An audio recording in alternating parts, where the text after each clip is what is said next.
आप सभी को जय मसीह की हिंदी बाइबल स्टडी इस चैनल में आपका स्वागत है। आइए मिलकर एक नया विषय को आज हम सीखेंगे और आज इस वीडियो के जरिए हम ये सीखने जा रहे हैं कि परमेश्वर का वचन कितना महत्वपूर्ण है। प्रभु का वचन अर्थात बाइबल पढ़ना हमारे लिए कितना जरूरी है और हमारे जीवन में कैसे वो अद्भुत कार्य कर सकता है। और इस बात को सीखने के लिए आज मैं पुराने नियम से कुछ बातों को आपके सामने रखना चाहती हूँ और साथ में नए नियम से भी कुछ बातों को आपके सामने रखना चाहती हूँ। कैसे पुराने नियम में परमेश्वर ने इजरायलियों के लिए स्वर्ग से मन्ना बरसाया और साथ में नए नियम में यीशु मसीह खुद इस पृथ्वी में आए और अपने आप को जीवन की रोटी कर साबित किया। और जब हम इन दोनों बातों को सीखेंगे तब परमेश्वर में बना रहना या परमेश्वर का वचन हमारे हृदय में छिपा कर रखना कितना जरूरी है, इस बात को हम समझ सकते हैं। तो आइए सबसे पहले हम लोग जाएंगे पुराने नियम में।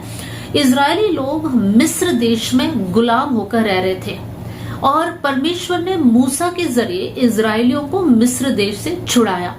और जिस दिन परमेश्वर ने इजरायलियों को मिस्र देश से निकाला उस दिन परमेश्वर ने इजरायलियों को कुछ करने के लिए कहा था। उस आयत को मैं आपके सामने रखना चाहती हूँ। निर्गमन की किताब अध्याय 12 आयत 35 और 36।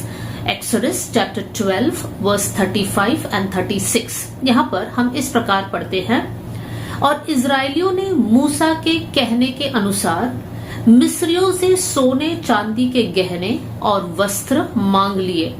और यहोवा ने मिस्रियों को अपनी प्रजा के लोगों पर ऐसा दयालु किया कि उन्होंने जो जो मांगा वो सब उनको दिया। इस प्रकार इजरायलियों ने मिस्रियों को लूट लिया।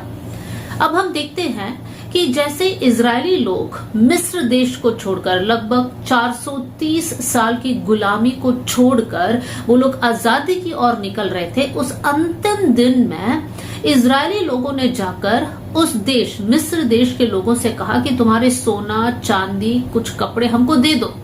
और परमेश्वर ने मिस्र के लोगों के मन में ऐसे कार्य किया कि वो लोगों ने सब कुछ दे दिया। अब इजरायलियों के हाथ में बहुत धन है, संपत्ति है, मतलब सोना है, चांदी है, कपड़े हैं, सब कुछ है। ये सारी बातों को लेकर इजरायली लोग मिस्र को छोड़ दिया और अब उनका सफर शुरू हुआ।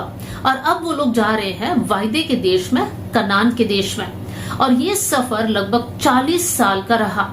और जैसे वो लोग निकल गए तब सबसे पहली घटना जो हुई वो है कि इजरायली लोग लाल समुद्र के सामने आ गए। अब आगे लाल समुद्र और पीछे मिस्र के लोग उनको पकड़ने आ रहे हैं। और वहां पर परमेश्वर ने अद्भुत कार्य किया और वो लाल समुद्र को दो कर दिया। पानी दीवार के समान या भिंत के समान खड़ा है और सारे इजरायली लाल समुद्र के बीच वो सूखी भूमि से होकर उस पार चले गए। लेकिन जब वो लोग उस पार चले गए कुछ ही दिनों में सबसे पहला समस्या को वो लोगों ने देखा और वो था कि उनके पास अच्छा पीने का पानी नहीं था और कुछ दिनों के बाद उनके पास खाने के लिए भोजन नहीं था। और तब परमेश्वर उनके लिए अद्भुत कार्य करता है। परमेश्वर कहता है कि मैं उनको भोजन दूंगा और परमेश्वर उनको मन्ना देता है। लेकिन जो सबसे पहली बात मैं आपके सामने रखना चाहती हूँ वो ये है, अब इजरायलियों के हाथ में बहुत कुछ है। उनके पूरे परिवार है, साथ में सोना चांदी कपड़े, उनके जानवर, उनके पास बहुत कुछ है। लेकिन उनके पास जो नहीं है वो है भोजन। और इस भोजन के लिए वो लोग रो रहे हैं और तब परमेश्वर स्वर्ग से मन्ना को बरसाता है। मेरे प्रियो, आज भी जब हम देखते हैं जो लोग अपने आप को कहते हैं कि हम विश्वासी हैं, हम प्रभु यीशु मसीह के संतान हैं, उन सबके जीवन को जब हम जनरली देखते हैं सबके पास बहुत कुछ है। सबके पास मोबाइल, टीवी, लैपटॉप, सोना चांदी, घर, बंगला, गाड़ी, सब कुछ है। लेकिन मेरे प्रियो, जो आज हमारे पास नहीं है वो है परमेश्वर का वचन, जो सबसे बड़ा धन है, उसको अपने जीवन के अंदर संभाल कर रखना। दुनिया के सारे धन संपत्ति हमारे पास है, लेकिन क्या परमेश्वर का वचन का ज्ञान, परमेश्वर का वचन का प्रकाशन हमारे अंदर है? देखिए, इजरायलियों के पास सब कुछ है लेकिन भोजन नहीं है। और आज हमारे बीच में भी यही स्थिति है कि हमारे पास कहने के लिए बहुत कुछ है, एजुकेशन है, परिवार है, सब कुछ है, लेकिन परमेश्वर का वचन का प्रकाशन या भेद की बातें हमारे जीवन में नहीं है।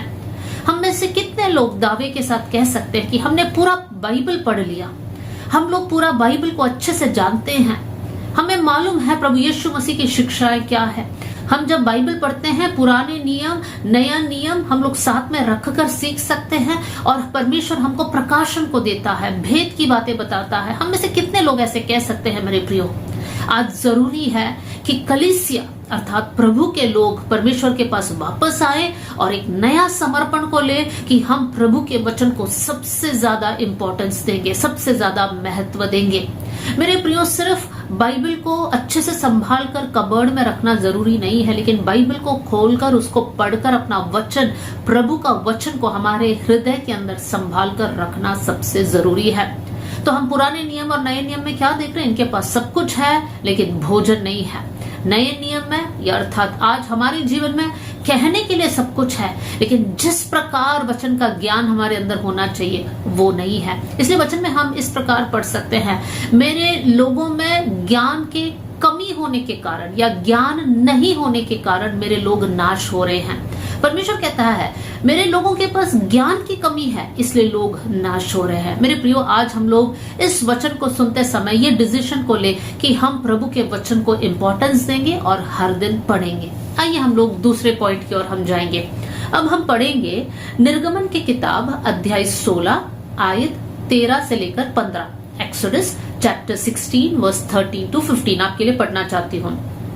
और ऐसा हुआ कि सांझ को बटेरे आकर सारी छावनी पर बैठ गई और भोर को छावनी के चारों ओर ओस पड़ी, और जब ओस सूख गई तो वे क्या देखते हैं कि जंगल की भूमि पर छोटे छोटे छिलके छोटाई में पाले के किड़कों के समान पड़े हैं। यह देखकर इजरायली जो ना जानते थे कि ये क्या वस्तु है, सो आपस में कहने लगे ये तो मन्ना है। तब मूसा ने उनसे कहा, यह तो वही भोजन वस्तु है जिसे यहोवा तुम्हें खाने के लिए देता है। अब देखिए, हम यहाँ पर पढ़ रहे हैं कि परमेश्वर उनको कैसा भोजन दिया। जब वो लोग सुबह उठते हैं तो उन लोग क्या देखते हैं कि उनकी छावनी की चारों ओर ओस पड़ा हुआ है, और जैसे ही ओस सूख जाता है तो उनको दिखाई देता है कि उसमें कुछ भोजन वस्तु है, और उस भोजन वस्तु को वो लोग नहीं समझे कि वो क्या है, और इसलिए उसका नाम मन्ना रखा गया। मन्ना का मतलब ही है कि ये क्या है। तो ये मन्ना किसने दिया और कब दिया और कहां से दिया? हम देख सकते हैं कि परमेश्वर ने स्वर्ग से उस भोजन को बरसाया। और कब बरसाया? भोर को बरसाया। मेरे प्रियो, स्वर्ग से भोजन को बरसाया। तो इजरायलियों के लिए भोजन कहां से मिला? उनको खेती करने की जरूरत नहीं पड़ी। ये 40 साल उनको ज्यादा मेहनत करने की जरूरत नहीं पड़ी। बस उनको छावनी से बाहर जाना था और उन लोग देखते कि वहां पर सब मन्ना पड़ा हुआ है।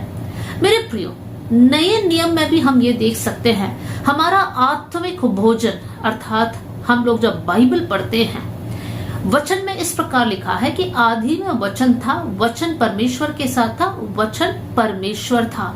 वचन मतलब स्वयं परमेश्वर। जब हम लोग बाइबल पढ़ते हैं, हम स्वयं परमेश्वर की बातों को सुन रहे हैं, परमेश्वर को और अच्छे से हम जान रहे हैं।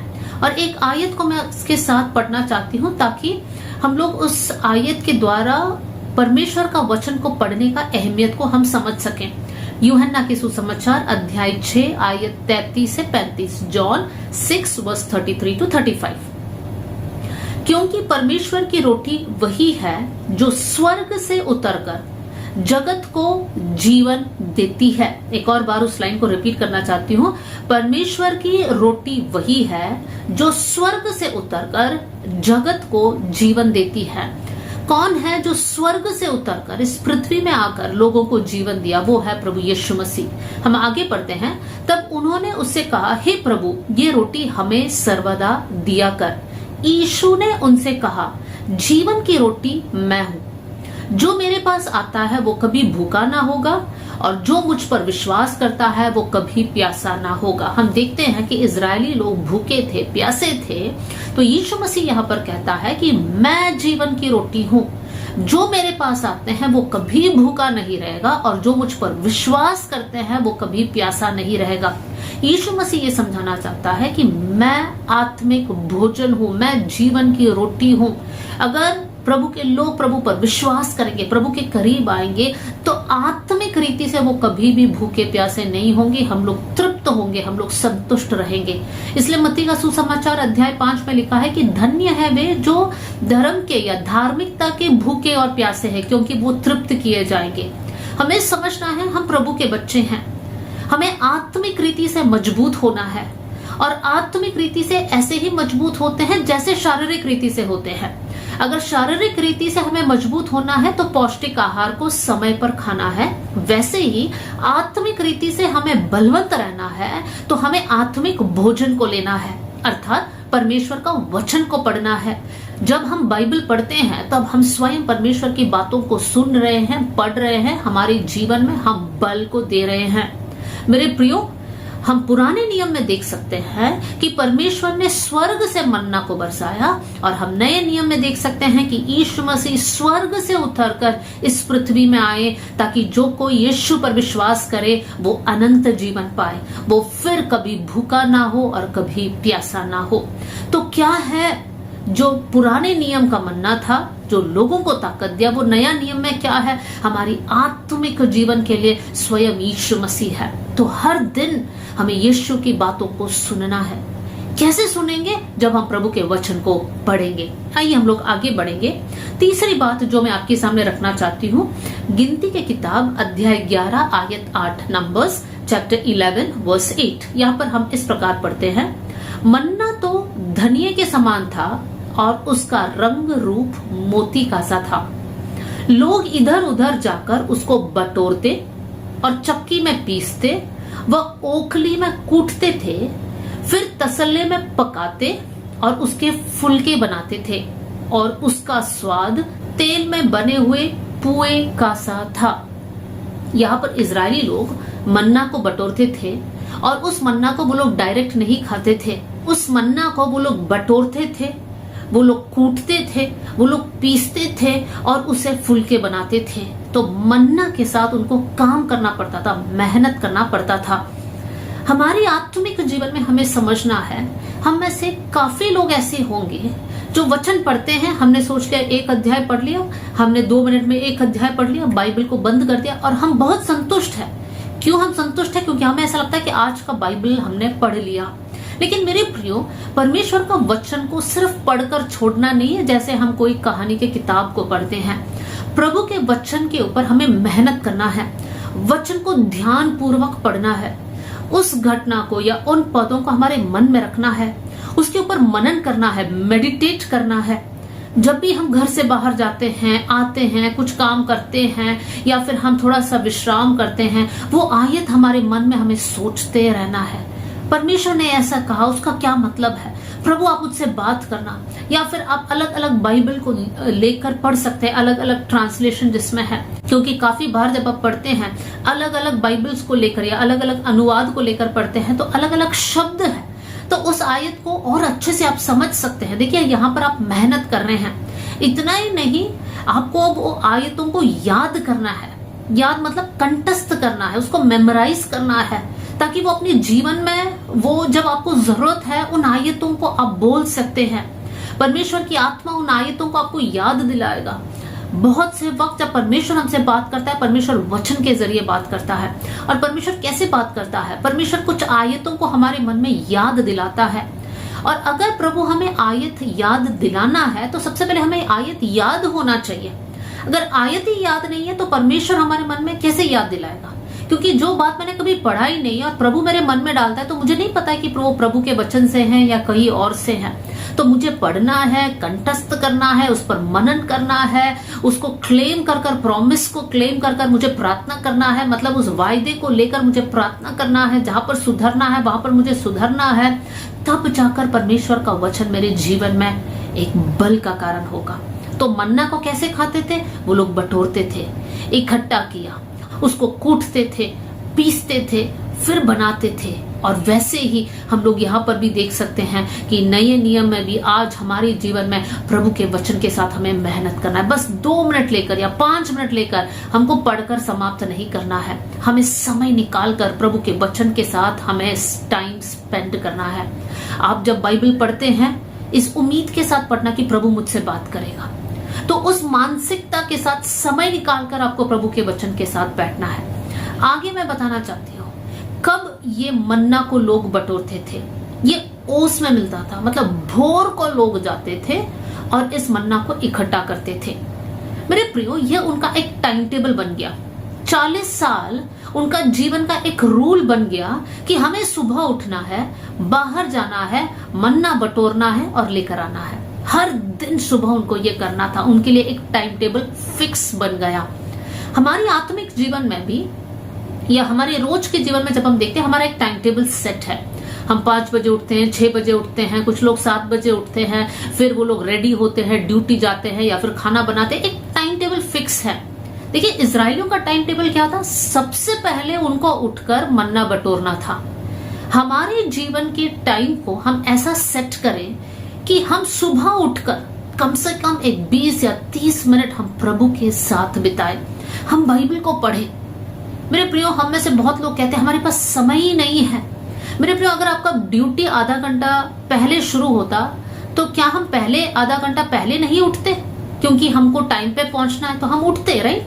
तो वैसे ही हमें समझना है, आज जो समय पर हम उठते हैं और अगर आप समय प्रभु के साथ बिताते हैं तो बहुत अच्छा, लेकिन अगर आप नहीं बिताते हैं, आपको ये समझना है कि मुझे आधा घंटा पहले उठना है और सबसे पहले दिन का शुरुआत का समय जो सबसे फ्रेश है, मेरा माइंड डिस्टर्ब्ड नहीं है, मेरा माइंड थका हुआ नहीं है, एकदम फ्रेश होकर मैं उठी हूं, तो सबसे पहला समय मुझे परमेश्वर के वचन के साथ बिताना है। मेरे प्रियो, आज ये वचन सुनते समय हम ऐसा डिसीजन लें, जब हम प्रभु को आदर करते हैं परमेश्वर हमको आदर करेगा।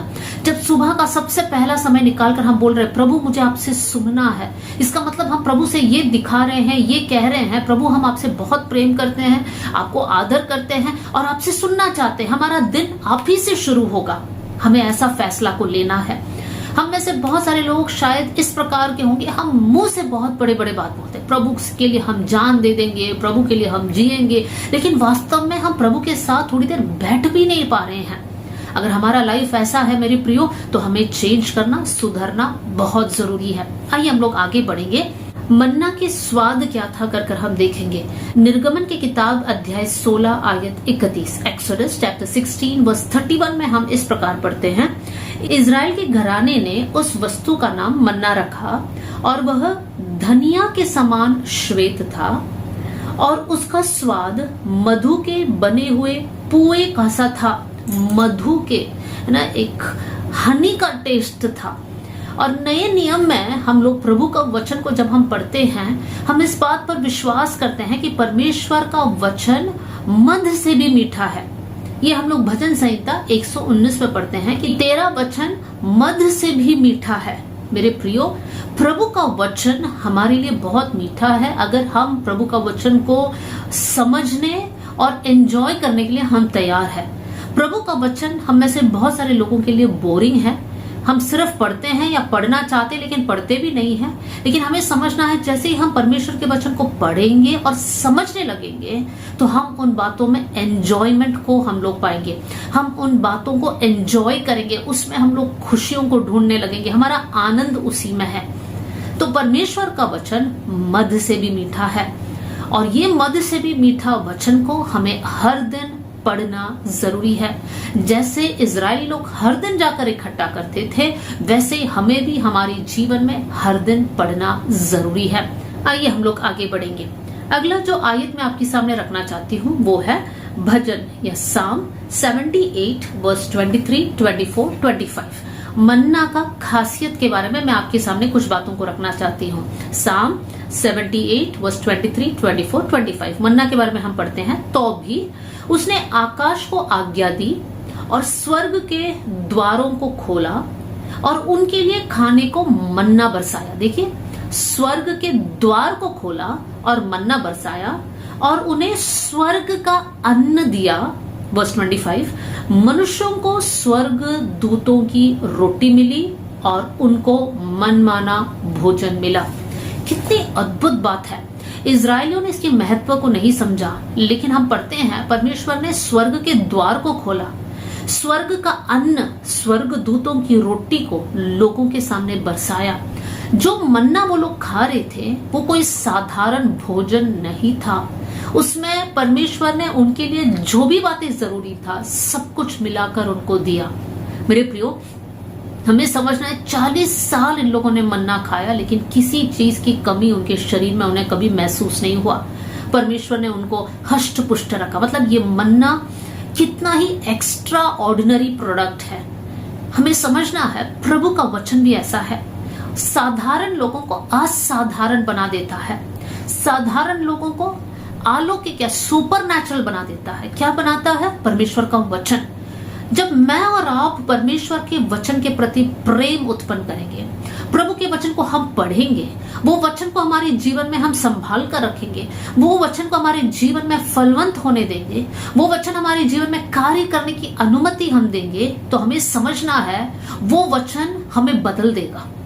पतरस और यूहन्ना साधारण सा अनपढ़ लोग थे, लेकिन जब वो लोग प्रभु के संग रहे, पवित्र आत्मा का सामर्थ को पाए, वो लोग बदल गए।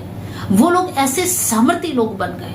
आज जब हम परमेश्वर के वचन को पढ़ते, हमें समझना है प्रभु का वचन, ये बाइबल साधारण लिखा हुआ शब्द नहीं है, इसमें बहुत सामर्थ है। अगर मैं और आप इसको रेगुलरली पढ़ेंगे, प्रभु के वचन को इंपॉर्टेंस देंगे, इस वचन को लेकर हम प्रार्थना करेंगे, तो ये वचन हमारे जीवन को बदल देगा, हमारे लाइफ को बदल देगा, हमारी सोच को बदल देगा, हमारी एटीट्यूड को बदल देगा, और हम साधारण नहीं रहेंगे। परमेश्वर नया सामर्थ्य से हमें भर देगा, नया बल से हमें भर देगा, क्योंकि ये वचन जीवित वचन है। इसलिए हम इब्रानियों की किताब में इस प्रकार पढ़ते हैं, इब्रानियों 4:12 में हम पढ़ते हैं, क्योंकि परमेश्वर का वचन जीवित और प्रबल और हर एक दोधारी तलवार से भी बहुत चौका है, मतलब बहुत शार्प है, और प्राण और आत्मा को और गांठ गांठ और गूंदे गूंदे को अलग करके आर पार छेदता है और मन की भावना और विचारों को जांचता है। परमेश्वर का वचन को जब हम पढ़ते हैं, वो एक दोधारी तलवार के समान है, मतलब एक ऐसा तलवार जो दोनों साइड में वो बहुत ही शार्प है, चौका है। और जब हम पढ़ते हैं तब हमारा हृदय छिद जाता है, हमारी आत्मा, हमारा मन का सारी बातें हमारे सामने प्रकट हो जाता है। मेरे प्रियो, आज मैं ये कहना चाहती हूँ, अगर आप प्रभु के वचन से प्रेम करोगे, प्रभु का वचन को पढ़ोगे, उस पर मनन करोगे, मेडिटेट करोगे, उसके अनुसार चलोगे, तो आपका जीवन को परमेश्वर बदल देगा।